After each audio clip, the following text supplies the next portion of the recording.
확실한 건 내년도까지 미국 기준금리는 지금 5.5에서 한 4% 이내에 3자대로 진입을 하느냐 마느냐 싸움으로 전 넘어갈 수 있고 최종적으로 이번 인하 사이클에 침체가 오지 않는다고 해도 내년까지 미국 기준금리 4%를 깨고 내려갈 수 있는 가능성을 좀 높게 보고 있습니다. 저는 사실 지난해에 금리를 내렸어야 됐다.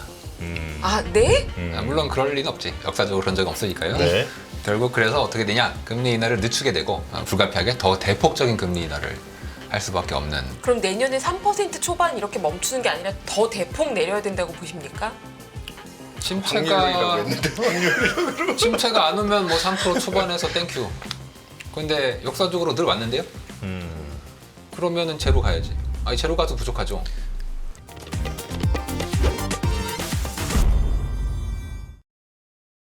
분홍철 TV 금융투자 자산전략팀장 윤여삼 메리츠증권 채권파트장과 함께했습니다. 어서 오십시오. 예, 안녕하세요. 네, 어서 오세요. 안녕하세요. 예. 네. 두 분도 더우셨죠? 아, 너무 더워가지고 네. 요즘은 제가 옛날에 세미나 할 때는 더워도 자켓을 좀 입고 했는데 예. 요즘은 좀 양해를 구하고 이제 막 자켓 입고서 땀을 뻘뻘 흘리니까 이게 들으시는 분들도 좀 불편하시고 해서 그렇죠. 예. 요즘은 그냥 좀 벗고 하고 있습니다. 아까 전에 보니까 그 쿨링 그 목걸이라고 해야 되나요? 쿨링 목밴드 예, 그것까지 하고 오셨더라고요. 강추합니다. 아, 예. 가격도 싸니까 시청자분들도 냉장고에 하나씩 넣었다가 아침에 빼서 출근하고 오래 가나요, 그거? 1시간. 아, 1시간? 네. 꽤 괜찮네요. 예. 그다음에 회사 냉장고에 다시 넣어. 아, 그리고 퇴근할 때 다시 빼. 알겠습니다.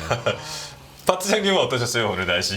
네, 제가 어저께 출장을 경주 쪽에 갔다 왔는데요. 경주? 아, 덥잖아요. 이제 거기 대구 바로 옆에 어저께 37도 찍었더라고요. 6월달 기록했던 온도로는 뭐 거의 최고라고 하는 것 같은데 우리나라도 더워서 지금 뭐 난리긴 하지만 최근에 저쪽에 인도양 쪽 끼고 저기 인도하고 아, 맞아요. 저기 중동 쪽에 사우디아라비아 쪽은 왜 순례 같은 거 하잖아요. 지금 메카 난리 났잖아요. 거기에 뭐 순례자들이 뭐 어르신들이 많이 가시는데 모녀 질환으로 막 다 들어 누워 있고 쓰러지고 막 그런다고 하더라고요. 사망자도 나오고 이게 예.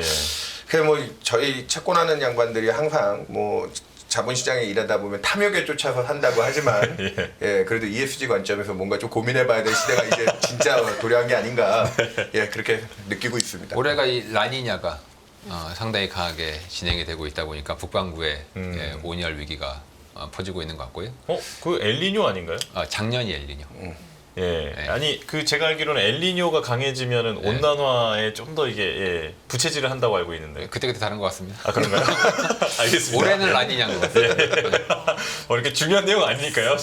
근데 중요한데 라니냐가 있을 때 허리케인이 강했던 사례들이 꽤 있거든요.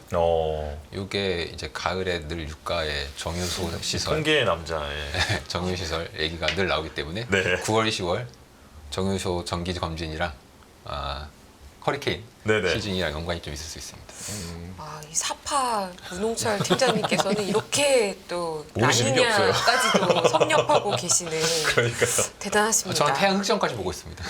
아니 그 오늘 아까 여쭤보려고 했어요. 그 먼저 이제 주신 자료 보는데 태양 흑점이랑 인플레이션이랑 이렇게 주기를 맞춰 놓으셨더라고요. 네. 이 태양 흑점이 11년 주기로 왔다 갔다 하거든요. 네. 지금이 극대기. 네. 얘가 극대기를 넘어서고 있어요. 아 이제 꺾일 때가 됐나요? 그러니까 11년 내 최대점을 작년 올해 찍고 있는 거죠. 지금 태양을 보신 분 계십니까? 맨눈으로요? 네, 잘 쳐다보시면 잘 봐야 돼.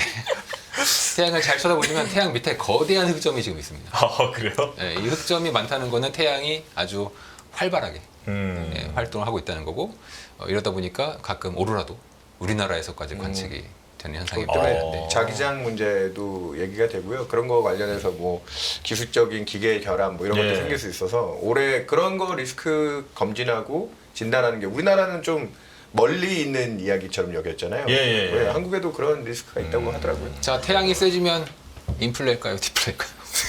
그거는 저희 조금 이따 자료 보면서 차근차근 해주시고요. 이제 바로 일단은 대주제부터 좀 소개를 하고 시작을 해야 될 것 같아요. 그래야 시청자분들이 좀 흐름을 잡으실 수 있으니까. 네. 대주제가 뭐죠? 자 대주제 일단 연준은 9월에 금리 인하를 할까 여기서 시작을 하겠습니다. 네. 자 먼저 첫 번째 6월 FOMC가 실시된 지 일주일 정도 지났는데 금융시장의 반응을 두 분은 어떻게 보고 계신지 먼저 말씀을 좀 들어보고 시작하겠습니다. 파트장님부터 해주실까요? 정파가 먼저 하면은 거기에 원론적인 얘기를 먼저 해드리겠습니다. 충격을 좀 나중에 받으시라고. 네. 이번 6월 FMC에서 외형적으로 드러난 이제 우리가 가장 주목했던 점도표는 3월 FMC에 그래도 올해 3차례 정도 인하는 해줄 거다. 그랬기 때문에 한 여름 시작할 때쯤인 6월부터 시작하면 매 분기말마다 6, 9, 12 정도가 유력하게 검토가 됐는데 4월에서 5월 초까지 확인됐던 미국의 주요 지표들, 뭐 고용뿐만 아니라 특히 물가 지표들이 2, 3월 미국 CPI가 굉장히 좀 높게 나왔어요. 네. 뭐 주거비 중심으로 저항이 있긴 했지만 여전히 서비스업 물가가 끈적거렸고 그리고 4월 달까지 유가도 제법 그때는 셌었거든요. 네. 그때 뭐 저희 우리나라 두바이유도 거의 90불 정도, WTI 85불 정도에서 그때 전쟁 리스크도 좀 있었잖아요. 그러면서 이제 그런 인플레이션 불확실성 이런 것 때문에 정책 기대가 확 밀렸습니다. 예. 그 6월 FMC 들어가기 전까지 그래도 점도표를 시장에서는 저번에 3번을 겨우 방어해 줬는데 한 2번 정도로 방어해 주지 않을까 했는데 열어봤더니 생각보다 보수적으로 바뀌어서 한 번이었죠. 올해 2번 인하를 주장하는 연준 인사가 19명 중에 7분이었나요? 8분이었나요? 그 기억이 11대 8. 제가 충격을 먼저 드리자면 맞습니다. 제가 FMC를 안 봤습니다. 8분이 2번 인하고 7분이 한 번 인하, 네. 그리고 4분은 아예 인하가 없다. 동결. 이런 식으로 해서 11대 8로 매파 쪽 의견이 많이 나왔습니다. 그럼에도 불구하고 그 FMC 당일날 아침에 그 FMC의 그 매파적인 기운을 확 빼는 이벤트가 있었죠. 5월 미국 CPI 소비자 네. 물가가 나왔습니다. 예상보다는 완화적으로 전월 대비 0% 헤드라인이 코어도 한 0.32 컨센이었는데 전월 대비 0.2로 예상보다 다 떨어지면서 우리가 이렇게 인플레이션 그래서 파월 의장이 그날 제일 많이 받았던 질문이 수정 경제 전망을 하면서 올해 PCE 전망을 2.4에서 2.6으로 전체 헤드라인을 올렸는데 여기는 오늘 아침에 나온 CPI를 반영한 겁니까 했더니 위원들이 인지는 하고 있지만 오늘 당장 그 수치를 크게 반영하지 못했을 거다. 그러면서 점도표는 한 번밖에 인하가 아니라고 했지만 마켓에서는 그날 CPI를 확인하고 나서 미국채 10년 금리를 4.3%, 올해 3월 FOMC 때 3번 인하를 해준다고 할 때 미국 10년 금리가 대략 그 4.3% 언저리였거든요. 네. 근데 한 번밖에 안 해준다는 점도표를 보고 나서도 그거와 유사한 수준이 4.3%에서 버텼다는 겁니다. 그렇기 때문에 적어도 9월쯤 액션이 시작돼서 올해 9월, 12월 한 2차례 정도의 인하는 디폴트 값으로 그래도 해줄 수 있지 않을까라는 믿음 쪽으로 좀 넘어간 상황이고요. 그 덕분에 지금 미국 10년 금리는 3월 달에 점도표보다 높은 기대가 좀 꺾여 있는 점도표를 보고도 지금 4.2%대에서 좀 생각보다 금리가 낮게 유지되고 있다. 이렇게 얘기 드리겠습니다. 예. 정파적인 생각으로는 올해 그래도 2번은 인하하는 거를 시장이 이미 반영하고 있다. 디폴트로 그렇게 보고 있고요. 네. 저도 정파지만 저희 또 나름의 하우스 엣지가 있잖아요. 저희는 플러스 알파로 올해 2번 이상의 가능성도 저희는 그래서 저희는 하우스 공식 의견은 올해 3번이 납니다. 9월, 11월, 12월. 저희 나름의 정파지만 엣지를 좀 가져가고 있습니다. 네, 시원하게 결론부터 말씀해 주셨습니다. 9월부터 3번 인하 하우스 그러니까요. 뷰를 가지고 가능하다. 있습니다. 네. 네. 예. 팀장님은 어떠신가요? 정말요? 4팔 네. 생각이 궁금합니다. 아까 좀 죄송한 말씀으로 네. FOMC를 안 FOMC 안 보시는. 나중에 읽어보시긴 했을 거 아니에요. 제가 안 봅니다. 제가 왜 안 보냐면 네. 물론 이제 욕하시는 거 제가 이해합니다. 지금 그림을 잠깐 봐주시면은 네. 이게 페이지 수가 이게 잘 안 보이네. 그 그림에서 지금 띄었죠? 네. 네. 검은색 선은 연준의 기준금리고 네. 중간에 형형 색깔의 머리카락 같은 거. 실지렁이 같은 애들이 네네. 쭉 가고 있지 않습니까? 네. 그 실지렁이는 해당 시점에 연준과 시장이 뭐 이렇게 미래 기준금리가 가겠지 예측치들. 라고 예측을 했던 것들을 다 그려놓은 겁니다. 음. 단 한 번도 맞은 적이 없습니다. 단 한 번도. 예. 그래서 제가 안 봅니다. 그러니까 그 과거를 보니까 어차피 안 맞더라. 미래도 그럴 거고요. 예. 역사적으로 맞은 사례가 없습니다. 물론 우리가 맞으려고 하는 건 아니지만 이제 이런 거에서 우리가 이제 찾아야 될 것은 오히려 그 중앙은행을 너무 보다 보면 제가 이거 얘가 오히려 노이즈 같아. 신호와 소음을 걸러내야 되는데 신호를 우리가 봐야 되지 않습니까? 네. 여기서 아까 보셨던 그래프에서의 신호라는 건 이제 검은색 실제 기준금리가 갔던 경우가 될 거고요. 네. 반대로 실지렁이들은 다들 이제 노이즈였던 거지. 연준의 점도표도 실지렁이다. 그럼 저는 굳이 뭘 봐야 됩니까? 그래서 네. 제가 혼자 고민을 이제 열심히 했습니다. 뭘 봐야 되나? 기본적으로 저는 이제 인간에 대해서 좀 탐구를 하려고 하는데 네. 첫 번째로 왜 틀렸을까? 해서 그 실지렁이를 제가 다시 한번 잘 보면 그 실지렁이 사이에 그 검은색 선이 가는데 그 검은색 선에 제가 파란색, 녹색 선을 쭉 그렸지 않습니까? 예. 그 녹색 선이 이제 서서히 떨어지죠. 이제 그게 네. 뭐냐면 우리가 모두들 머릿속에 잠재적으로 한 지금 경제의 적정한 레벨의 금리는 한 요 정도일 거야. 라는 어떤 가상의 그 금리가 있어요. 그거는 있어요. 그래서 그 지렁이들은 결국 그 가상의 금리로 수렴한다고 반드시 생각하게 돼 있습니다. 모든 사람들은. 네. 그래서 지렁이를 잘 보시면 결국은 그 녹색으로 수렴하도록 사람들이 이제 미래의 경로를 그려요. 혹은 최근의 추세를 반영하도록 그리거나. 근데 결국은 수렴한다. 그러다 보니까 지금 그려져 있는 그래프들을 잘 보면 결국은 금리가 뭐 한 3분에서 4% 언저리에 다시 떨어질 거다. 그리고 그 이후에는 다시 중위험, 그러니까 중금리, 중물가로 네. 다시 오를 거다. 이렇게 연준도 그렇고 사람들도 그렇고 반영을 해놨단 말이죠. 네. 그런데 역사적으로는 그렇게 간 적이 한 번도 없어요. 우리는 검은색 선에 관심이 있으니까 역사적으로는 어떻게 가냐? 금리 인하를 뭐 올해 할 거예요. 할 건데 자 우리가 한번 중앙은행장에 한번 빙의를 해보자고. 내가 파월이야. 예. 금리를 내렸어요? 뭐 그게 9월이든 11월이든 저 내렸어. 그 기자들이 막 물어보겠죠? 왜 내렸습니까? 그럼 제가 파월인데 막 지금 경제가 좀 어려워질 것 같고 이대로 놔두면 큰일 날 것 같아가지고 우리가 금리를 내렸다. 이렇게 얘기할까요? 그렇게는 얘기 안 하겠죠. 예. 안 하겠죠? 네. 예. 당연히 그렇게 얘기 안 해. 그럼 뭐라고 얘기하냐? 원래 경제는 좋은데 금리를 굳이 내릴 필요 없다. 혹시라도 그렇지만 혹시라도 경제가 둔화될 리스크가 있으니까 여러분들 사고 날까봐 보험 들지 않냐. 따라서 연준도 보험을 들듯이 기준금리를 미리 내린 거지. 사실 경제는 앞으로도 계속 올 거고 침체 뭐 절대 오지도 않을 거고 그래서 우리가 금리를 이번에 내린 거다. 이렇게 얘기하겠죠? 네. 100%야 100%. 네. 그러면 시장은 진짜 그런가 보다. 연준이 제일 똑똑하고 분석 잘하니까 뭐 침체 안 올 거고 그럼 금리는 좀 대충 내리다 말겠네. 이렇게 생각한단 말이에요. 근데 역사적으로 그렇게 된 적은 없습니다. 거의 뭐 이렇게 절벽처럼 보이네요. 그림 보면. 네, 과거에 잘 보면 자 과거에 절벽이 있죠. 그리고 음영 지역이 뭔가 큰 사건, 안 좋은 사건이 벌어져서 침체가 왔단 말이에요. 자 기준금리를 내린 게 침체의 앞에 있죠. 먼저 내리죠. 그러네요. 네, 먼저 시작이 내려요. 그렇게 되네요. 네. 침체 때 내리기도 하지만 실제 시작은 침체의 앞이에요. 자, 즉 그때 내릴 때 다 보험성으로 인하했다. 이렇게 얘기를 했다는 겁니다. 그러다가 갑자기 침체가 왔어. 그럼 그때는 보험성이고 뭐가 없지. 이미 사고가 터졌는데. 엄청난 대폭적인 금리 인하로 가게 될 수밖에 없다. 이게 역사라는 겁니다. 과거 10번 중에 8, 9번은 이런 식으로 흘러갔고 이렇게 흘러가지 않은 케이스는 10번 중에 한두 번 정도 있습니다. 이번이 10번 중에 8, 9번이냐 10번 중에 한두 번의 케이스냐 여러분의 판단에 맡기겠습니다. 그러면 한 번 내리기 시작하면 과거처럼 말을 할 때는 매파적으로 우리 뭐 지금 경기가 나쁜 건 아닌데 한번 내리기 시작할 거예요라고 해도 네. 한번 내리면 급격한 침체가 오면서 푹 파파파 내려갈 가능성이 높다 이렇게 8, 90% 확률이고요. 네. 다만 시장은 연준의 말을 처음엔 듣죠. 지금도 연준의 말을 듣죠. 네네. 올해 뭐 한 번 내릴 거야. 뭐 2번 내릴 거야. 그런데 뭐 올해는 뭐 그렇게 될 수도 있겠지만 내년은 굉장히 우리가 좀 조심을 해야 될 필요가 있을 겁니다. 그럼 팀장님도 올해는 몇 번 내릴 거라고 생각하세요?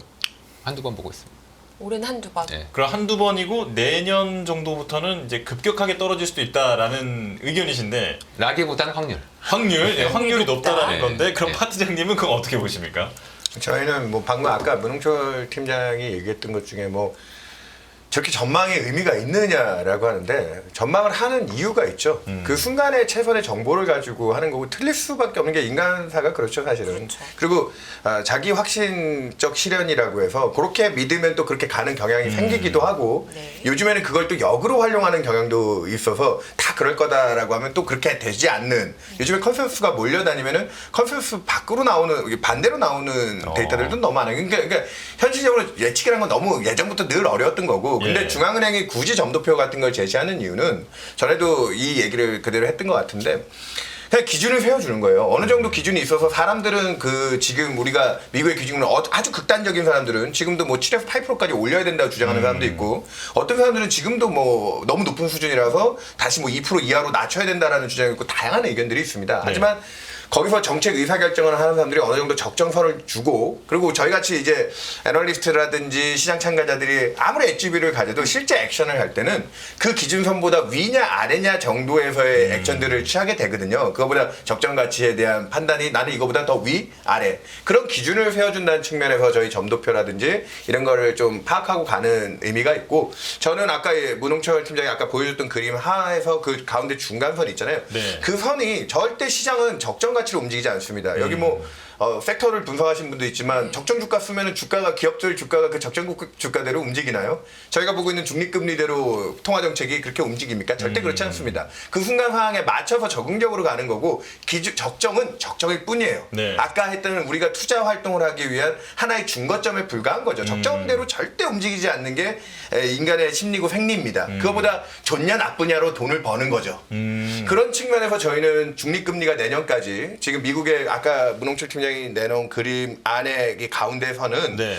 지금 이론적으로 적정한 숫자거든요. 그러면 미국의 지금 기준금리가 5.5%잖아요. 그 중립금리라고 추정하는 게 여러 방법들이 있는데 아카데믹하게는 장기 추세를 뽑아내서 보는 라우바우 윌리엄스 모델이라는 부분이 있고 네. 마켓에서 추정하는 것 중에 제일 유명한 게 OIF라고 하는 오버나잇 펀드 금리를 한 2, 30년 뒤에 얼마까지 되지 시장에서 막 거래를 해요. 치열하게. 난 2, 30년 뒤에 이 정도의 금리가 될 것 같아라고 해서 정해서 정하는데 그 두 금리 가지고 시장 금리, 아카데믹한 금리를 뽑아내면 미국의 지금 적정하다 보는 수준이 연준이 장기 균형으로 내놓은 2% 중후반대보다는 높은 한 3% 초반대 얘기합니다. 근데 이거를 굳이 강조드리는 이유는 그 적정 금리와 기준금리하고의 괴리차도 꽤 중요할 것 같아요. 네. 아니 미국의 지금 5%대 5.5% 기준금리가 역사적으로 놓고 봤을 때 뭐 앵커님은 그거를 시시별별 다 알지는 못하겠지만 그렇죠, 예. 역사적으로 놓고 보면 높은 수준일 것 같으세요? 그렇게 아주 높은 수준은 아닐 것 같으세요? 한 100년의 시간을 두고 보면. 저는 아주 짧게 살아가지고요. 제가 봤을 때 느낌이 너무 높은 느낌이에요. 저는 뉴스만 봤다 하면은 그냥 금리 높다 이런 것만 보니까. 청자분들 다 그러시겠죠. 왜냐면은 2000년대 이후에서 2010년대를 사신 분들은 뭐 제로 금리 뭐 이런 걸 많이 봐서 그런데 역사적으로 놓고 보면 평균 수준도 조금 넘는 수준밖에 안 됩니다. 그렇게 높은 게 아니다. 이거 혹시 예. 라떼 아닙니까? 근데 제가 이 얘기를 드리는 이유는 뭐냐면 그래서 적정금리하고 지금의 미국의 기준금리 차이 5.5%라는 게 역사적으로 봤을 때 아주 높지는 않다고 했지만 네. 중립금리는 계속 떨어지면서 적정금리의 가치가 성장과 물가 수준 맞춰서 낮아져 왔거든요. 그 둘의 차이로만 놓고 보면 역사에서 아까 미국 기준금리가 대략 뭐 1900년대 한 1910년 20년대부터 이제 실효 기준금리가 발표됐는데 그때 이후로 그 괴리차로만 놓고 보면 지금이 두 번째로 높습니다. 그러니까 지금보다 미국의 기준금리 5.5보다 높았던 시기가 뭐 80년대부터 2000년도 들어올 때까지는 높았어요, 훨씬. 네. 그렇죠. 근데 그거보다 지금 적정금리하고의 차이를 놓고 보면 그게 왜 중요하냐? 적정금리보다 위에 있는 현 기준금리를 긴축이라고 하는 거고요. 적정금리보다 아래에 있을 때 통화정책이 완화적이라고 얘기를 해야 되는데 이 긴축의 강도로만 놓고 보면 1980년대 오일 쇼크 때 미국 기준금리가 한 20%까지 갔었거든요. 그때보다 그럼 기준금리가 그때 20%고 지금 5.5면 현실적으로 훨씬 높은데 그때는 적정금리도 높았어요. 그 둘의 괴리차로도 지금보다는 높긴 한데 그거 빼고 나면 이번 국면이 두 번째로 높습니다. 그럼 되게 이례적인 상황이라는 거네요. 그러니까 지금 아까 문홍철 팀장이 얘기했던 것 중에 뭐 연준 금리나 할 때 분명히 뭐 경제에 대한 우려나 걱정들 그렇게 막 퍼뜨려가면서 이게 지금 큰 사달이 날 것 같으니까 금리를 낮춘다. 그건 아니지만 또 제가 봤을 때 그들이 금리를 낮출 때 꺼내는 제일 핵심 용어 중에 하나가 뭘 거냐면 지금 이 제약적인 수준. 그러니까 미국이 평균적으로 거둘 수 있는 소득의 능력치라든지 물가 때문에 지금 명목 소득이 되게 높게 나와서 그런데 물가만 안정되면 실질 소득으로는 미국이 2%대 초반 정도 소득 성장을 하느냐 마느냐 정도 수준이거든요. 그러면 이 제약적인 금리 수준이 물가가 안정됐기 때문에 우리가 그동안 좀 높게 유지했던 거 이제 어느 정도 정상 수준으로 돌릴 수가 있다. 그러면 이걸 왜 구구절절히 얘기했냐. 아까 3% 초반이라고 했잖아요. 네네. 저는 올해는 2번을 할지 아까 저희 하우스가 좀 엣지비로 3번을 얘기했지만 네. 하나 확실한 건 내년도까지 미국 기준금리는 지금 5.5에서 한 4% 이내에 3자대로 진입을 하느냐 마느냐 싸움으로 전 넘어갈 수 있고 최종적으로 이번 인하 사이클에 침체가 오지 않는다고 해도 연준의 점도표도 그렇게 제시하고 있습니다. 뭐 그걸 100% 신뢰하는 거 아닙니다. 그들도 다 틀렸기 때문에 예. 2026년의 연준의 점도표는 요번에 올해 기대치도 깎은 대신 내년에 4번이나 한다고 했지만 26년까지 숫자가 나와 있거든요. 예. 26년 숫자 값은 중간값 기준 3.1%입니다. 그러니까 상단 3.25까지는 연준도 우리는 그 정도까지는 낮출 수 있는 게 앞으로 한 2, 3년 내에 가시권 내에 연준도 그렇게 얘기하고 있거든요. 네. 시장 참가자들 입장에서 그거를 동의하지 않는 분도 있지만 지금 이 고물가 부분을 부담을 덜어가면서 아까 중립금리 얘기했잖아요. 예. 그 3% 초반까지의 룸 정도까지 낮추는 게 그 기대를 가져가는 게 그렇게 불합리한 정도는 아니다라고 페드도 지금 제시하고 있다. 그래서 저희는 내년까지 미국 기준금리 4%를 깨고 내려갈 수 있는 가능성을 좀 높게 보고 있습니다. 지금 AI가 이렇게 발달해가지고 성장을 높인다고 하는데요? 소득 뭐 그로스요? 그렇죠. 그래서 금리가 이제 올라갈 거다 이런 얘기도 꽤 있지 않습니까? 아니 근데 그 소득적인 측면에서는 생산성이 높아지면 저는 저 문제에 대해서 고민이 있는 게 지금은 미국 노동시장이 타이트하다고 하잖아요. 그러면 이제 일단은 노동력 구매 지금 미국의 이제 고용시장 타이트함도 풀리는데 사람을 뽑는 힘이 분명히 빠지기 시작할 겁니다. 그러면 기계가 대체하는 부분이 있는데요. 그럼 기업 이익단은 늘어나지만 소비단에서의 임금 소득 부분의 탄력이 분명히 떨어질 거기 때문에 그게 상쇄되는 힘에서 미국의 잠재 성장률이 어마어마하게 올라가지는 못할 거예요. 그럼 AI를 지금 생산성의 중요한 탄력 요인으로 보는 견해는 잘못됐다. 아니요, 잘못된 게 아니라 상쇄된다. 아니요, 예. 그게 그러니까 그러니까 이거는 제가 되게 중요하게 봐야 되는 예. 게 잘 버는 기업들이 아주 소수가 지금도 미국의 매그니피센트 세븐이 미국 주식을 거의 일국을 가는 그 양극화는 이 생산성 문제 때문에 앞으로 더 첨예해질 겁니다. 지난 4년간 미국의 M7의 수익률이 대략 지금 200% 가까이 육박하고 있거든요, 걔네들은. 근데 나머지 그러면 M7을 제외한 S&P 500의 493개 종목들. 그 미국 우량 기업들이에요. 그 기업들의 4년 평균 수익률이 얼마인지 아십니까? 30%대입니다. 이미 지금 이 4년간에도 그게 충분히 진행됐고 잘 나가는 소수가 미국 S&P 500 기준 ROE가 평균 얼마냐? 10% 후반대입니다. 19% 정도. 그럼 나머지 평균적으로 다 19%이거든요. 아니요. 아까 493개 네네. 종목의 평균 ROE는 10% 초반대입니다. 그 M7이 거의 40% 이상의 ROE로 그 평균의 함정을 보여주고 있죠. 문홍철 팀장이 얘기하는 대로 그로스가 그렇게 많이 개선이 될 거냐? 아니요. 저는 나머지 그 생산성을 쫓아가지 못하는 영역에서의 부실화, 사멸화, 그리고 아까 임금 소득자들이 그대로 채용 문제를 어떻게 끌고 갈 건가. 그거를 잘 나가는 기업들이 주도하는 주가 상승 쪽은 저는 앞으로 더 강화될 수 있다고 보는데 그게 전체 그로스 확대로 연결이 될 거냐. 효율성은 가성비는 모두가 다 좋게 가는 게 아닙니다. 저는 로봇세와 AI세를 빨리 도입해야 된다. 들으면 들을수록 빨리 도입해야 될 것 같습니다. 진짜 그게 필요해지는 예, 시대가 박 올 수 부장님 있죠. 말씀 들어보면 이제 AI 혁명이다, 생산성 혁명이다 이런 얘기가 있는데 어찌 보면 약간 너무 조명을 많이 받아서 과대대표되고 있는 듯한 느낌이 있다. 아, 저는 예, 그 부분이 있다고 그걸로 봅니다. 인해서 사실은 이제 좀 침체되거나 오히려 뭐 좀 성장에 좀 제한을 받는 부분들도 상당히 많은 건데. 제가 그걸 좀 과격하게 표현하면 지금 미국에는 7개의 멋쟁이와 네. 493개 쩌리들의 이 지금 이 판으로 벌어지고 있거든요. 이해가 됩니다. 예, 그 부분이 이제 앞으로 어떻게 해결될 수 있는가. 그 493개 종목들이 금리를 낮춰주면 옛날처럼 이제 금리 부담이 덜어졌으니까 순환매가 일어나면서 그 종목들이 확 올라갈 수 있을까요? 미국의 중립금리 이하로 굉장히 완화적인 수준으로 금리를 낮춰주지 않으면 그들이 지금까지 돈을 못 번 이유가 크게 상쇄되지 못할 겁니다.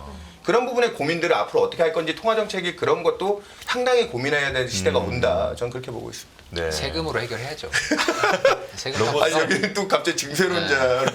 오픈AI한테 세금 매기고 MS에 세금 매기고 그래서 지금 이제 그 FOMC 얘기를 하다가 우리가 경제 얘기로 또 넘어가고 있는데요. 사실 지금 시장에서 좀 헷갈리는 부분은 미국의 경기가 이미 꺾였다라는 주장과 경제 지표 하나하나에 대한 해석이 지금 윤여삼 파트장님 말씀하신 것처럼 양극화되고 일부만 좋은 거를 이미 극명하게 보여주고 있다. 아니다. 지금 보니까 그래도 미국 경기는 좋다. 이런 시각들이 좀 엇갈려 있는 것 같아요. 어떻게 보십니까? 나쁩니다. 아, 이미 꺾였습니까? 꺾인 지 한참 됐습니다. 한참 됐습니까, 됐다고요? 심지어? 한참 됐어요. 전 사실 지난해에 금리를 내렸어야 됐다. 아, 네? 지나네요. 또 놀라실래나? 네, 지금 6월인데 지난해 저는 네. 작년에 금리를 내렸어야 됐다. 물론 그럴 리는 없지. 역사적으로 그런 적은 없으니까요. 네. 결국 그래서 어떻게 되냐? 금리 인하를 늦추게 되고 그러다 보니까 불가피하게 더 대폭적인 금리 인하를 할 수밖에 없는. 그럼 내년에 3% 초반 이렇게 멈추는 게 아니라 더 대폭 내려야 된다고 보십니까? 확률이라고 했는데 확률. 침체가 안 오면 뭐 3% 초반에서 땡큐. 근데 역사적으로 늘 왔는데요. 그러면은 제로 가야지. 아니 제로 가도 부족하죠. 양쪽 하나 또 해야지. 팀장님은 그러면 어떤 것 때문에 침체가 올 거예요? 그건 모릅니다. 이미 모르세요? 그건 알 수 없어요. 그럼 이미 미국 경기가 꺾였다고 하셨는데 그렇게 보시는 경제 지표가 혹시 있으실까요? 경제 지표요. 네. 아니 뭐 지표는 의미가 없다고 보십니까? 설마 흑점인가요? 흑점 되게 중요합니다. 아, 그쵸. 예. 왜냐면 흑점의 꼭지, 그러니까 태양 활동에 가장 좋을 때가 인플레가 꼭지입니다. 근데 실제로 오늘 준비해주신 자료에 네, 자료를 한번 그림이 보여주시겠어요? 있어요. 이거 네. 진심으로 자료를 한번 가져오실 예. 줄은 지금 몰랐는데 보고 계신 차트에 보시면은 이제 그림이 뭐 세 개가 있는데 다 똑같은 얘기예요. 네. 전부 규칙적인 파동이 하나가 있고 모든 그림에 그리고 이제 불규칙적으로 움직이는 애가 인플레입니다. 네네. 근데 인플레에는 요 퀀트 애널리스트들이 발견한 게 5.5년 사이클이 있습니다. 인플레가 5.5년 주기로 왔다 갔다 해. 근데 5.5 곱하기 2는 11년이요? 11이죠. 네. 11년이 아까 뭐라 그랬죠? 흑점 주기다. 태양 흑점 주기라고 했죠. 원래 이 5.5년의 인플레이션 태양 흑점 주기 사이클은 사실 1800년대 나온 이론입니다. 왜냐하면 미대 생산량과 11년 주기가 사실 잘 맞았기 때문에. 그럼 당시에 농업이 중요했으니까. 근데 이게 지금도 영향을 미치고 있습니다. 지금도. 올해가 태양 흑점 주기의 11년 최고점이죠. 인플레가 작년에 고점 쳤죠. 이게 1년 정도의 레깅은 당연히 충분히 있을 수 있는 레깅이기 때문에 앞으로 11년 동안 물가는 계속 떨어진다. 적어도 5.5년 계속 떨어진다. 이렇게 보시면 돼요. 그럼 경기가 꺾였지. 18세 1800년대 얘기까지 나오고 뭔가 태양의 이게 흑점 체벌인가요? 뭔가 이렇게. 좀 못 믿어오신 것 같습니다. 그러니까 19세기의 농업을 가지고 이제 네. 주기를 얘기했으면 뭐 그럴 수도 있을 것 같은데 지금 지금 잠깐 세상이 바뀌었다. 그쵸, 세상은 약간 바뀌지 타로점을 뭐 물론 지금도 세상은 타로점을 바뀌지 보긴 않습니다. 합니다 사람들이. 그러니까요. 세상은 바뀌지 않습니다. 왜냐? 아, 네. 자, 여러분들이 태양이 활발하잖아요. 그럼 기분이 좋아져. 태양이 활발한데 기분이 좋아진다고요? 더 죽을 것 같은데요. 더울 때만. 제가 정파 관점에서 물가 미국 네. 기준으로 물가가 정점을 치는 논거 하나만 얘기 드리면 예. 최근에 미국 물가의 가장 큰 저항은 주거비 쪽인데 미국 주거비가 좀 특이하게 조사가 되잖아요. 그 OER이라고 하는 거 여기서 몇 번 얘기 드려서 이제 시청자들도 잘 아실 텐데 미국은 자가 소유 주택들이 많습니다. 특히나 싱글 패밀리 중심으로. 그러면 네. 그 주택 소유자들이 실제 렌트 사는 사람보다 그 소유자들이 많기 때문에 야 니네들이 만약에 집을 월세로 돌리면 한 어느 정도 월세 기대 임대 수익을 얼마 받을래? 그 조사치가 모수가 많기 때문에 네. 그걸로 미국의 주거비에 대한 저항이 굉장히 높은데 미국의 지금 주택 가격이 오르고 있어요. 금리가 높음에도 불구하고 어제도 보면 미국의 주택 심리 지표가 꺾이고 있거든요. NAHB가 꺾여서 기준선 아래로 다시 곤두박질 치는데 주택 가격은 올라요. 왜? 미국이 지금 2, 3년 전만 해도 모기지 금리가 한 3%대였는데 지금 뭐 요 근래 조금 떨어지고는 있지만 7%대 이상 그 이자 부담만 2배 넘게 늘었거든요. 그러니까 그 전에 저리에 집을 산 사람들이 함부로 집을 팔고 다시 뭐 새로운 집을 산다든지 그러지 못하기 때문에 기존 주택 판매라고 하는 미국의 재고 거래량이 역사상 바닥 수준입니다.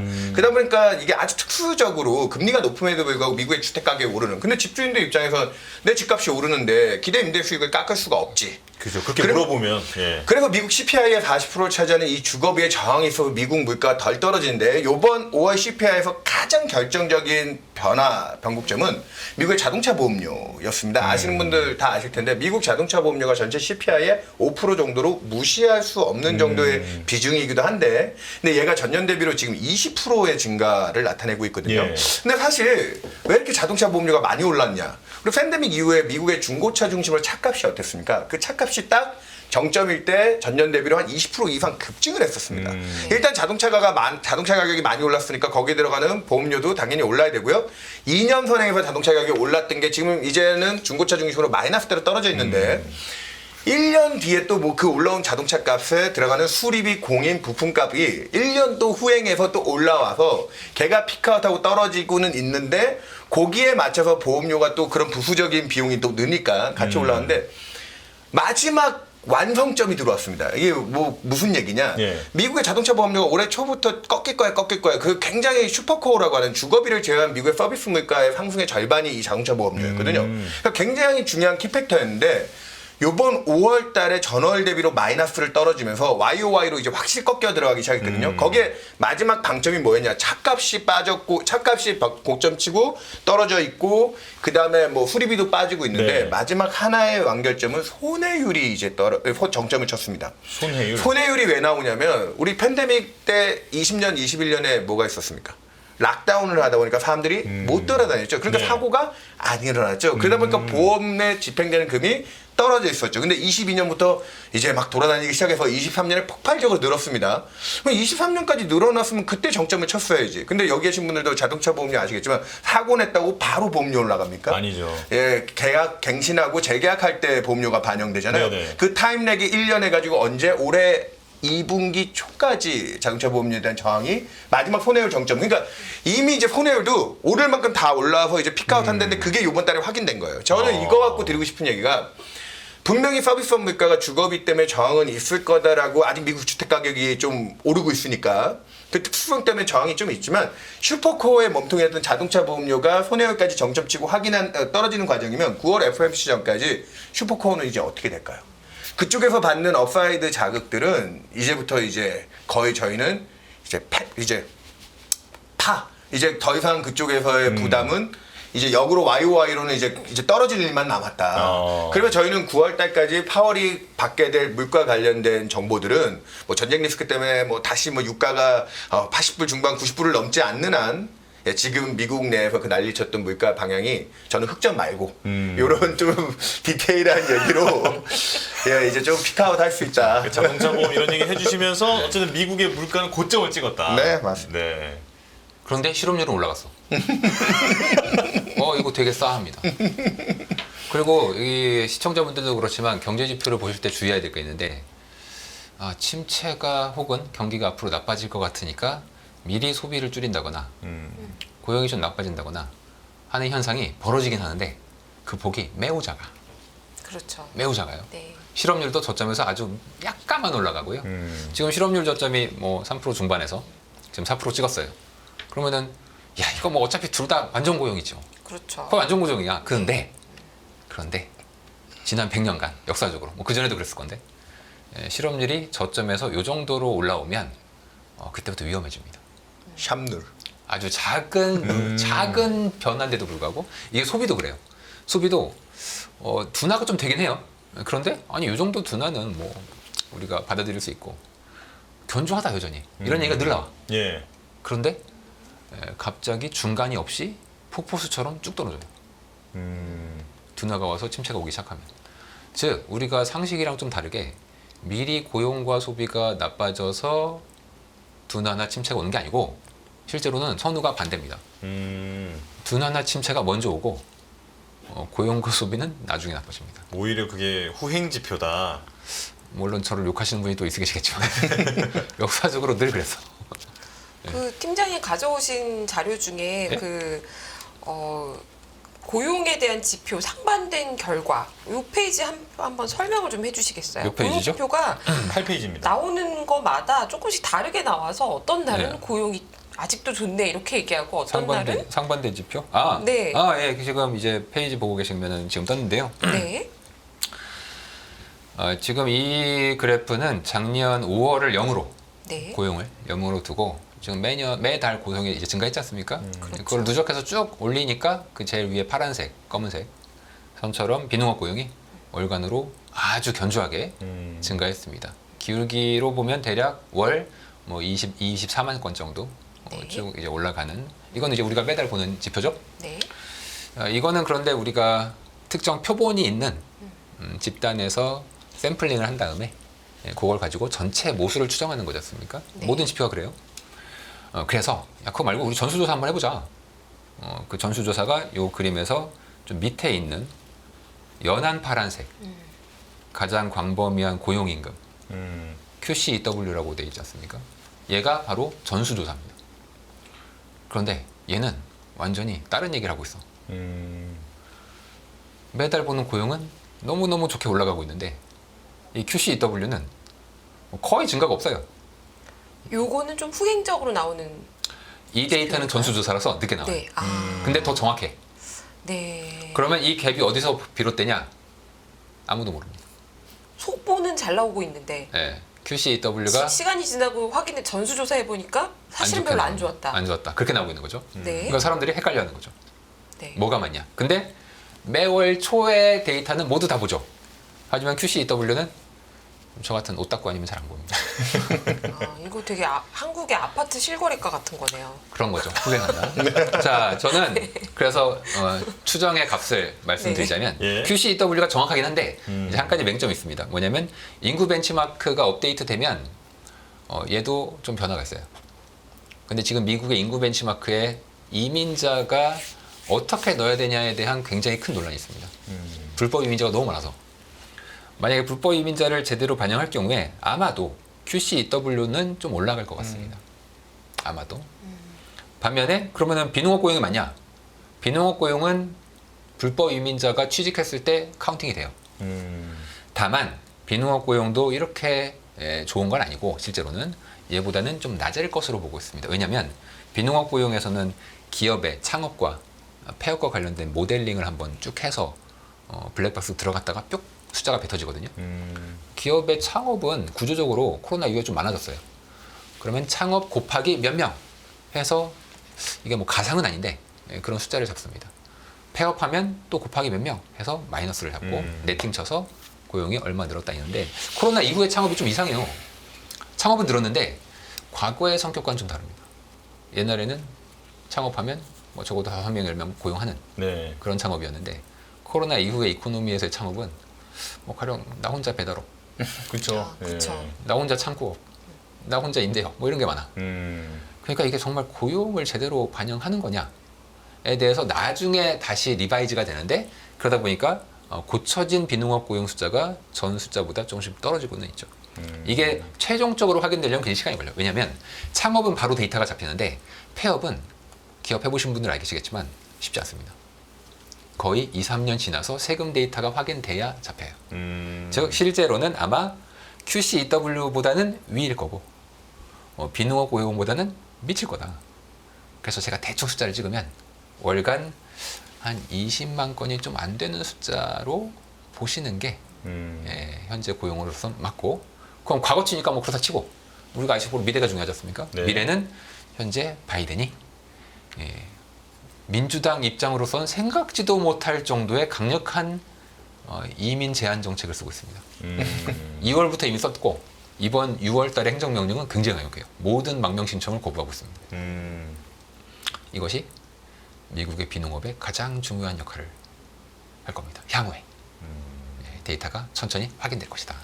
여기 문홍철 팀장님의 첨언 조금 하면 예. 이번 6월 FOMC에서 파월 의장도 고용지표 관련돼서 과장된 부분이 있다라고 연준 의장이 얘기하니까요. 네. 방금 문 팀장이 얘기한 그 갭 차이만큼을 뭐 파월 의장 그다음에 뉴욕 연은의 윌리엄스 총재 뭐 이런 양반들이 다 요 근래 좀 고용지표에 허수를 지적했고요. 또 하나 민웅 팀장님 얘기대로 뭐 창업, 뭐 폐업도 있지만 지금 서베이를 하니까 응답률이 많이 떨어져서 이 정확도에 대한 논란도 좀 있는데 응답하는 기업들이 어떤 기업들이 할까요? 지금 아까 얘기했다시피 상태가 좋은 기업들이 열심히 잘 적어서 줄까요? 상태가 나쁜 기업들이 적어서 줄까요? 대부분 좀 여유 있는 기업들이 네네. 응답을 그렇죠. 높게 할 수밖에 없거든요. 네. 그런 데서 오는 좀 갭도 있을 거라고 보고 있기 때문에 논판 숫자가 너무 좋게 나오는데 너무 좋게 나오는데 실제로는 미국의 고용이 아까 얘기했다시피 그만큼 좋을 거냐 이제 그 민낯이 조금씩 드러날 단계가 이제 멀지 않았다. 예, 그렇게도 보는 시각도 많아지고 있습니다. 그럼 시간 문제일 뿐 고용은 실제로는 나빠지고 있는 거는 분명하고 방향은 확실히 안 좋고 네. 그리고 실제 나오고 있는 지표보다 더 안 좋을 수도 있다. 이렇게 두 분께서 동의하시는 것 같아요. 그래서 매달 나오는 지표에 너무 흔들릴 필요 없다. 우리가 주식 투자하는데 주식 투자해서 아 제발 비농업 좀 안정되게 해주세요로 기도 메타를 할 수는 없잖아요. 미래 방향성 우리가 잡고 가야지. 안 그러면은 17만 건 나올 땐 와 환호하다가 27만 건 나오면 아이고 어떡해 그러면 안 된다는 거지. 그러면 이렇게 여쭤볼게요. 지금 우리가 생각하고 있는 것보다 시장에서 예상하고 있는 것보다 갑자기 더 경기가 확 나빠진 지표가 빠르게 나올 가능성도 있다고 보시나요? 그럴 아니요. 수 있는데 반대입니다. 반대. 나빠지고 네. 지표는 그 다음에 나빠지는 겁니다. 가격이 떨어지고 나 가격 지표들이 반영하고 지표가 가격 나오고 지표도 오히려 후행적입니다. 그럼 뭐가 네. 나빠진다? 뭐가 침체 상황은 먼저 옵니다. 먼저 오고 네. 그러니까 그걸 알 수 있는 지표는 아니죠. 지표는 나중에 나오니까 알 수 그렇죠. 없죠. 예, 지표가 나중에 침체는 먼저 나온다. 옵니다. 그래서 제가 늘 패턴을 중요시 여겨요. 패턴, 과거의 역사. 차트를 보시는. 죄송합니다. 이게 분명히 욕하실 분이 계실 것 같은데. 아니 저는 미국의 금리 인하 속도를 내는 것 중에 이제 그 네 가지 포인트 정도를 보고 있는데 그냥 네. 시간이 뭐 짧게 얘기 드리면 네. 최근에 이제 아까 바이든 얘기도 했지만 바이든이 이번 대선 공약으로 들고 나온 것 중에 하나가 재정 관련돼서는 부자 증세 얘기를 요즘 합니다. 왜냐면 2년간 미국 정부가 재정을 생각보다 너무 자극적으로 썼거든요. 네. 그러니까 원래 GDP 한 5, 6% 정도 적자를 내겠다 했는데 22년 기억 나실지 모르겠습니다. 22년 상반기에 미국이 재정 적자 줄이고 그다음에 이제 그 연준의 금리 인상 시작했을 때 22년 1분기에 마이너스 성장을 했고요. 그때 마이너스는 다 할 거라고 생각했어요. 네. 왜? 21년이 워낙 그로스가 좋았고 정책이 이제 재정정책, 통화정책이 다 빠져나가는 국면이니까 재고 조정까지 같이 들어오면서 22년 1분기는 마이너스라고 봤는데 근데 시장이 충격받았던 건 22년 2분기도 연속 마이너스 성장을 찍었습니다. 많은 분들이 잘 모르고 있는 게 미국 경기가 마냥 잘 나갔을 것 같은데 22년 상반기에 그래서 2분기 연속 마이너스를 찍었더니 그때 뭐 기술적 침체 뭐 이런 얘기 나왔습니다. 이게 예. 진짜로 미국 경기가 나쁜 건 아니지만 어쨌든 정책 공백 하에 그때 당시에 22년 하반기에 23년을 전망하는 저희 같은 이코노미스트들이나 시장 참가자들 미국 성장률 다 얼마 받는지 아십니까? 0%, 결국 못 맞춥니다. 0% 초반 받습니다. 심지어는 페드조차도 미국 그로스를 제일 잘 봐야 될 이코노미스트 집단이 0%대 얘기했습니다. 23년 시작할 때만 해도. 근데 미국 성장률은 결국 23년 2% 중반대로 끝났습니다. 재정 자극이 그 이후로 22년 하반기부터 GDP의 0.7%포인트 이상을 재정의 성장 기여도로 들어왔는데 이게 높은 거야 낮은 거야. 팬데믹 이전에는 GDP의 대략 재정의 성장 기여도가 평균 2010년부터 팬데믹 전까지 0.2%대였습니다. 바이든 행정부가 생각보다 재정 자극을 굉장히 세게 들고 왔고, 그러니까 우리는 미국 경제가 타이트한 고용 여건에 임금 소득이 받쳐져서 소비가 돌아가는 선순환 구도를 많이 생각했지만 이 재정의 자극, 그래서 거기에 총알바지로 쓰인 게 미국 국채 발행량이 엄청 급증했잖아요. 그 적자를 많이 내니까. 네. 그러니까 채권 시장에 거기서 그러면 이 고금리는 결국은 그 재정 정책에 그리고 미국 정부 부채가 늘어나는 찌꺼기가 된 겁니다. 이 부채라는 게. 그래 이게 왜 문제냐면 오늘도 아침에 제가 출근하는데 저희 엘리베이터에 그 뉴스 하나 뜨는데 향후 10년 내 미국의 정부 부채가 50조 달러로 늘 거라고 하는 뉴스가 나왔습니다. 지금 현재 GDP 100%인 28조 달러거든요. 미국이 지금 연으로 내는 이자 부담액이 1조 달러를 넘어섰습니다. 그게 GDP의 3.5%인데 올해 만약에 페드가 금리 인하를 하나도 안 해줘서 이 만기가 돌아오는 채권이 지금 5% 4%대 국채 금리로 갈아타기가 진행되면 올해 말까지 미국 정부의 이자 부담액이 1조 6천억 달러로 급증을 하는데 그게 많이 오른 거야? GDP의 5.3%까지 치솟는데 역사상 미국이 가장 GDP 대비 이자 부담을 많이 냈던 시기가 1980년도입니다. 그때 오일 쇼크 왔을 때 기준금리 얼마였습니까? 아까 얘기 드렸잖아요. 20%. 네네. 10년짜리 국채 금리가 10% 후반이었습니다. 근데 그때는 다행히도 정부 부채가 GDP의 30-40%밖에 안 됐어요. 그때 맥스가 GDP의 5.2%였습니다. 그러면 올해 뭐 페드가 금리 안 내려줘도 뭐 5% 비슷비슷하네. 아주 다릅니다. 그때는 원금이 되게 적었죠.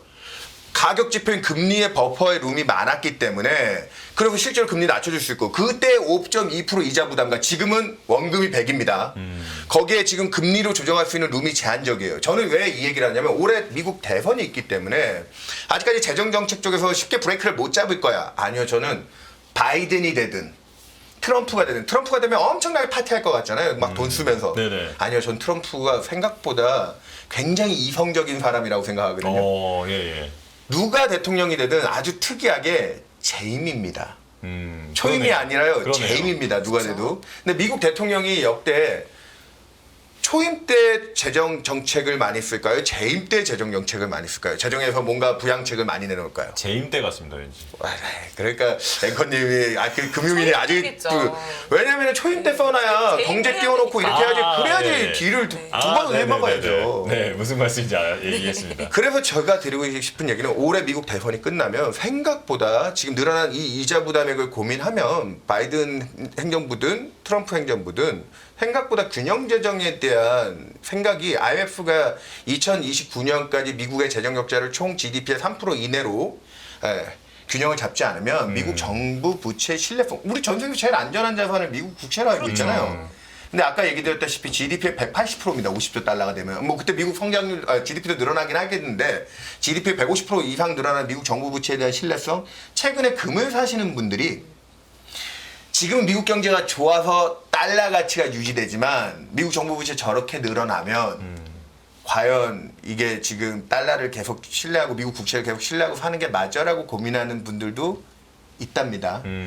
제가 뭐 나머지 얘기는 시간 관계상 생략하겠지만 예. 미국의 정부 부채 문제만 생각해도 지난 2년 무리하게 썼던 재정 정책이 이제 좀 정신을 차려야 될 때 그리고 재정의 힘이 그렇게 빠지면 재정 때문에 금리도 사실은 경기도 좋게 만들었지만 국채 공급량도 많아서 금리를 높게 유지했는데 재정 정책이 그렇게 힘이 빠지기 시작하면 통화 정책이 자연스럽게 그 제약적인 수준에서 통화 정책이 조금 완화적으로 들어오면서 그걸 커버하는 단계로 올해 대선 전후로 움직이는 게 맞지 않겠냐.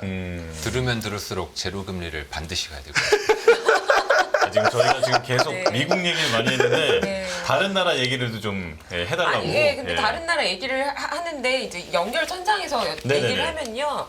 사실 미국보다 부채하면 더 심각한 게 일본이고 미국이 지금 뭐 GDP 대비 뭐 180% 아니 근데요 그게 조금 재정을 긴축으로 해서 해결이 될 거면 우리도 그러지 않습니까? 대안이 근데 없다? 대안이 없잖아요. 그냥 비트코인 사세요.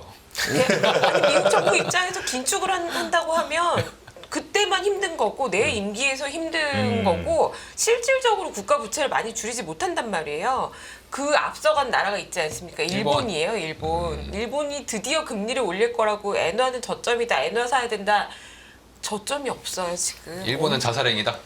그러니까 일본도 결국에는 이 돈 푸는 행위를 중단하고 긴축으로 간다는 게 너무 어려운 일 아닌가, 가능하긴 한가. 어떻게 보십니까? 그 엄청난 실험을 지금 일본이 하고 있지 않습니까? 네. 자해를 하면서 근데 자해를 하는 척만 한 거지 사실 제대로 안 하고 있는 거 아닙니까?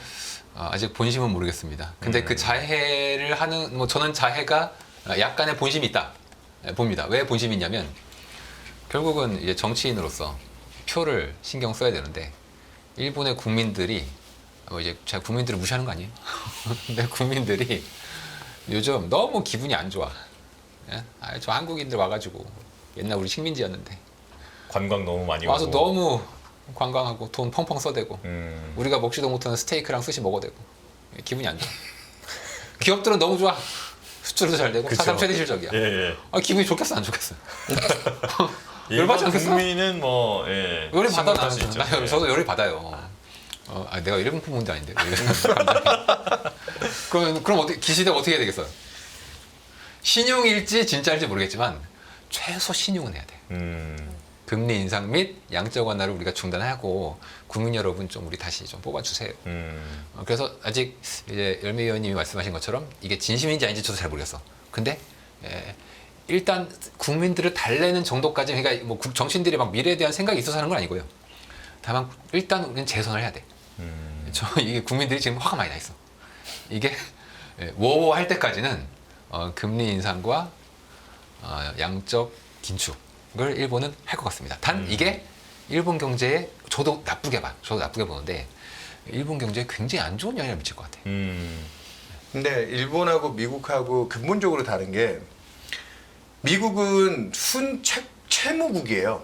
네. 미국 정부 부채 미국 국채 28조 중에 외국인들이 10조 달러 이상을 사고 있고 미국은 그러니까 아까 미국은 진짜 지금 기축통화국가고 힘이 센 나라라서 그 신뢰도가 적지만 일본은 순채권국입니다. 예. 일본은 전 세계 2조 달러가 넘는 자기 외채를 까고도 2조 달러가 넘는 자산이 있는 나라고 또 하나 일본의 정부 부채가 GDP의 250%까지 있는데 그 절반을 누가 들고 있습니까? 예, BOJ가 들고 있습니다. 그러다 그게 진짜 지독한 그 화폐, 그러니까 이쪽 주머니에 있는 돈을 이쪽 주머니에 갈아 끼는 정도의 재정 정책을 통화 정책이 흡수해 주면서 그래서 미국의 정부 부채는 그동안 생각보다 늘지 않고 있습니다. 잃어버린 30년 동안 GDP 200%를 넘긴 지가 지금 또 30년이 넘었는데 20년이 넘고 있거든요. 2000년 초반에 200%였어요, 이미 네. 그때. 근데 지금도 200%대입니다. 그러니까 일본은 그만큼 부채 관리가 지금 아이러니하게도 되고 있는 상황이에요. 그러니까 금리를 올려서 이자 부담이 늘고 하지만 그건 다 일본 내 이슈죠. 뭐 외국인들이 와가지고 돈 내놔라 하면서 디폴트가 일어날 문제가 있는 나라도 아니고요. 그러다 보니까 어느 정도 선은 전 좀 맞춰줄 수 있다고 봅니다. 왜냐면 엔화 자체가 너무 약세를 가면 그러니까 일본 국민들이 지금 해외여행 나가는 것도 너무 부담스럽고 그렇죠. 예, 그런 단에서의 센티먼트적인 부분 그리고 일본 기업들 이익만 챙겨주는 쪽으로 가는 게 맞느냐 내수 경기가 굉장히 안 좋거든요. 왜냐면 수입 쪽에서는 엔화 약세가 수입 물가 다 높여놓고 하니까 내수는 지금 일본이 마이너스예요. 지금 계속 지금도 여전히.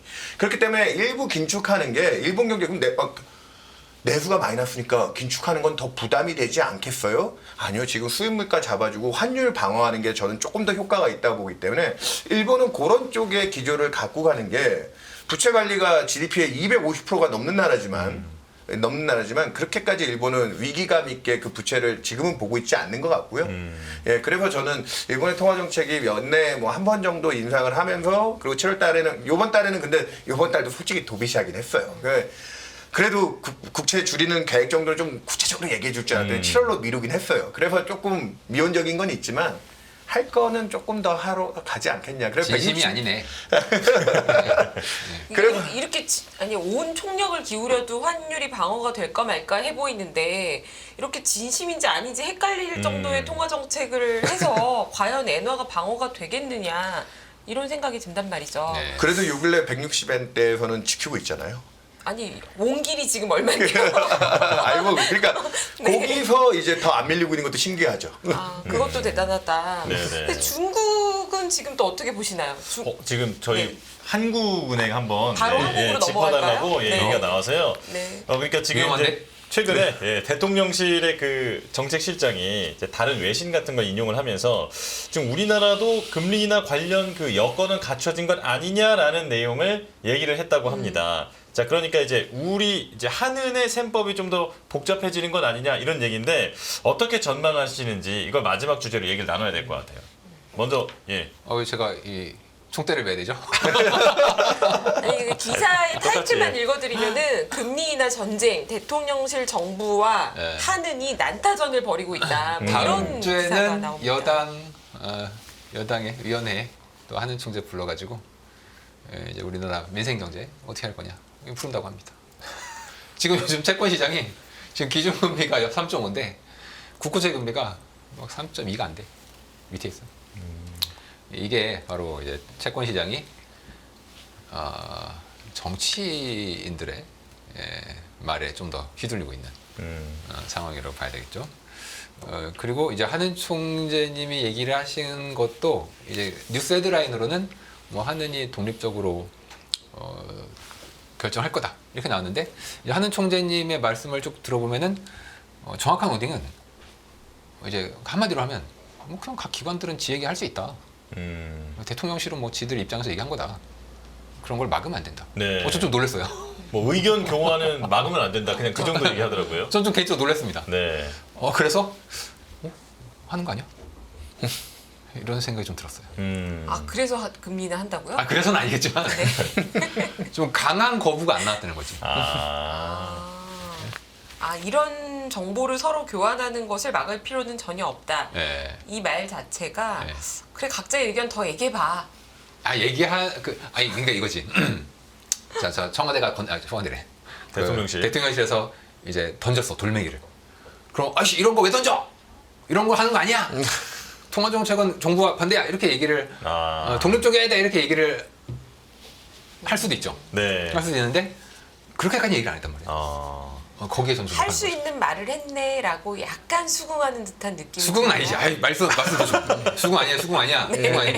수긍 아니고. 네, 한국은행 대응의 독립적 방향이 적극적인 거부는 아니었고 뭐 그들 입장에서는 그럴 수 있다. 이런 식으로 나왔단 말이에요.